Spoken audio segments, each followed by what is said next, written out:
मुख्य स्तंभ हम हैं। ये व्यवस्था हमसे चलनी चाहिए। उस व्यवस्था में हमें पीटा जा रहा है, हमें गालियां दी जा रही है, हमें आतंकवादी कहा जा रहा है। जाग चुका है भैया, स्टूडेंट जाग चुका है, तब ना यहाँ की सरकार थरथरा रही है। सरकार बद्ध है, भागने को बद्ध है। संघर्षों के साए में बदलाव की अग्नि जलती है। इस ओर जवानी चलती है, उस ओर जमाना चलता है। देश के छात्रों ने बता दिया है, पेपर लीक होगा तो इस्तीफा देना होगा। इस्तीफा सीधे नहीं दोगे तो आंदोलन होगा। दिल्ली के जंतर मंतर पर प्रदर्शन के दौरान जिस प्रकार से छात्रों के ऊपर बर्बरतापूर्ण लाठी चार्ज किया गया, उसके बाद पूरे देश के छात्र आक्रोशित हैं, गुस्से में हैं। बिहार के पटना में छात्रों ने प्रदर्शन किया, सड़क पर राजभवन तक जाना चाह रहे थे।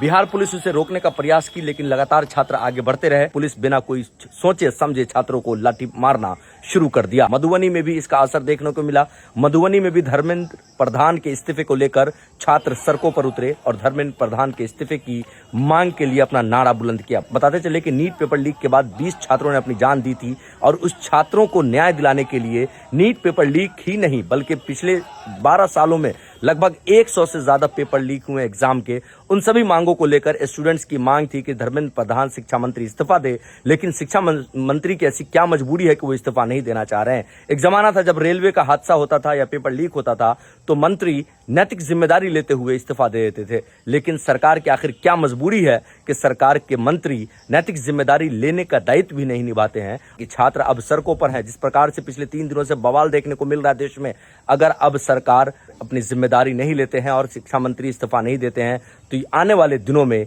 यह प्रदर्शन और भी तेज होता हुआ दिखाई देने की आशंका है। श्री गणेश हुआ है, लाठीचार्ज हुई है दिल्ली में और पटना में, इसको लेकर के क्या कहेंगे? देखिए, निश्चित ही निंदनीय घटना है। आप जहां से भी इसकी हम निंदा करें कम होगी। जिस प्रकार से छात्रों पर बेरहमी से लाठीचार्ज किया गया, जिस प्रकार से सत्ता दमन कर रही है छात्रों पर, असहायों पर, निसहायों पर, उनके पेरेंट्स को पीटा जा रहा है, महिलाओं के साथ गलत तरह का बिहेवियर दिल्ली पुलिस कर रही है, तो अब हम छात्र समाज आह्वान कर रहे हैं लोगों से कि अब वो सड़क पर आए इस व्यवस्था को बदलने के लिए। जिस व्यवस्था में हमारी पूछ नहीं है, जो व्यवस्था हमसे चलती है, यह लोकतंत्र का मुख्य स्तंभ हम हैं। ये व्यवस्था हमसे चलनी चाहिए। उस व्यवस्था में हमें पीटा जा रहा है, हमें गालियां दी जा रही है, हमें आतंकवादी कहा जा रहा है।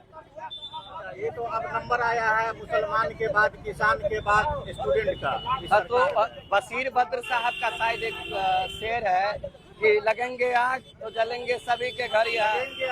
वही आप पढ़े लिखे लोग हैं भाई। हाँ, वही ना।